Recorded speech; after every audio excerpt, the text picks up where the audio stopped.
Alamin ang latest weather update ngayon dito sa Sir Aris Official Weather News Today.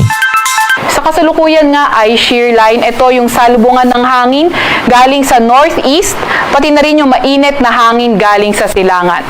Itong shear line naman sa kasalukuyan ay nakakaapekto sa silangang bahagi ng Northern Luzon at nagdadala ng maulap na papawirin na may mga pag-ulan at thunderstorm sa may Cagayan Valley, pati na rin sa may Cordillera Administrative Region. Samantalang itong Intertropical Convergence Zone o ITCZ ay sa kasalukuyan nakakaapekto sa Mindanao. Itong ITCZ, yung salubungan ng hangin galing Northern at Southern Hemisphere.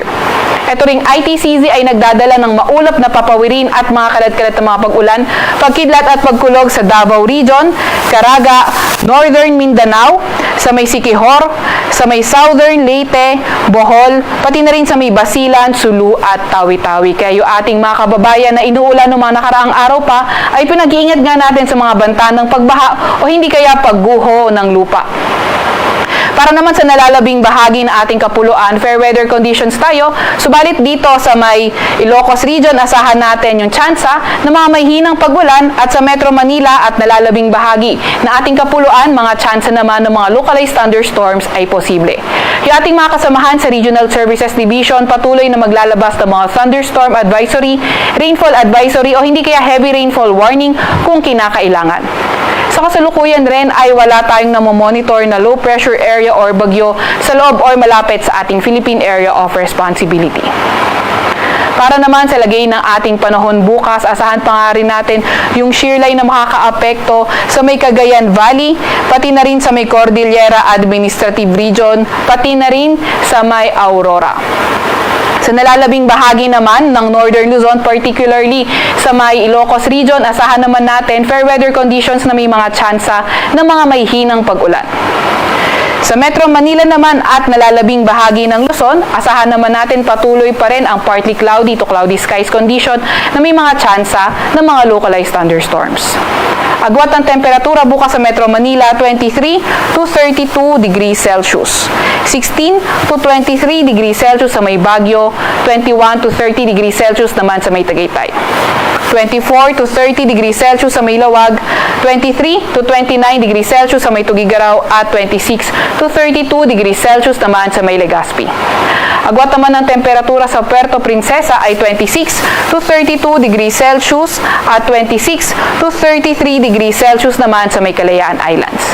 Para naman sa lagay ng panahon bukas sa may Visayas at Mindanao, inaasahan nga natin itong Intertropical Convergence Zone o ITCZ patuloy pa rin na magdadala ng maulap na papawirin at mga kalat-kalat na pag-ulan, pagkidlat pagkulog sa may Eastern Visayas, Caraga, pati na rin sa may Davao Region. Sa nalalabing bahagi naman ng Visayas, pati nalalabing bahagi ng Mindanao, mga tsansa ng mga localized thunderstorms naman yung ating kailangang pagkaingatan. Agwat ang temperatura bukas sa Metro Cebu ay 26 to 31 degrees Celsius at 24 to 34 degrees Celsius naman sa may Zamboanga. Meron pa rin pala tayo nakataas na gale warning sa may Batanes, sa may northern portion ng Cagayan, kabilang na ang Babuyan Islands, sa may Ilocos Norte at Ilocos Sur. Kaya kung maaari ay huwag munang pumalaot sa mga lugar na yan dahil magiging maalon hanggang sa napakaalon ng karagatan. Para naman sa 3-day weather outlook ng mga pangunahing syudad natin, inaasahan natin yung paglakas nga ng northeast monsoon, kaya Friday at Saturday asahan nga natin na cloudy skies with rains yung mananaig dito sa Baguio City. Although sa Cagayan Valley, pati na rin sa may silangang bahagi ng Central Luzon, until Sunday, posible yung cloudy skies with rains. Makita naman natin sa may Legazpi pagdating ng Biyernes, patuloy pa nga rin ang fair weather conditions na may mga tsansa ng mga localized thunderstorms, pero pagdating ng weekend, Saturday, Sunday sa may Legazpi, pati na rin sa silangang bahagi ng Southern Luzon, posible na ngang magkaroon ng mga kalat-kalat na pag-ulan, pagkidlat, pagkulog at mga thunderstorm dahil sa shear line. Sa Metro Manila naman, fair weather conditions Friday until Saturday, pero until Friday yung mga tsansa ng mga localized thunderstorms at pagdating ng weekend, mga tsansa ng mga mahinang pag-ulan, yung ating kailangan namang bantayan. Para naman sa mga pangunahing syudad sa may Visayas, Metro Cebu, Iloilo City at Tacloban. Simulan natin sa Tacloban, Friday until Sunday, posible nga magdala ng mga kalat-kalat na mga pag-ulan, pagkidlat at pagkulog itong shear line. Hindi lang sa may Tacloban, pati na rin sa may southern part ng Visayas. Pero dito naman sa Metro Cebu, Iloilo City at nalalabing bahagi ng Visayas, inaasahan natin na magpapatuloy ang bahagyang maulap hanggang sa maulap na papawirin at may mga tsansa nga ng mga localized thunderstorms. Sa Metro Cebu, ang pinakamataas na temperatura ay 31 degrees Celsius. Dito naman sa Iloilo ay 25 to 32 degrees Celsius at 31 degrees Celsius ang pinakamataas na temperatura sa may Tacloban. Para naman sa mga pangunahing syudad ng Mindanao, sa Metro Davao hanggang Biyernes, posibleng magpaulan ang Intertropical Convergence Zone at may mga kasama yung localized thunderstorms. Pagdating naman ng Saturday at Sunday, asahan natin yung pag-improve ng panahon kung saan may mga tsansa pa nga ng pulupulong pag-ulan, pagkidlat at pagkulog.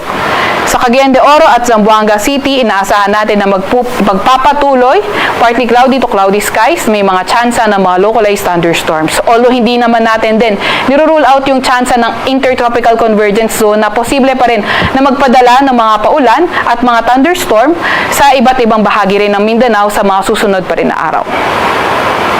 Sa Kalakhang, Maynila, ang araw ay lulubog ng 5:24 ng hapon at sisikat bukas ng 6:03 ng umaga.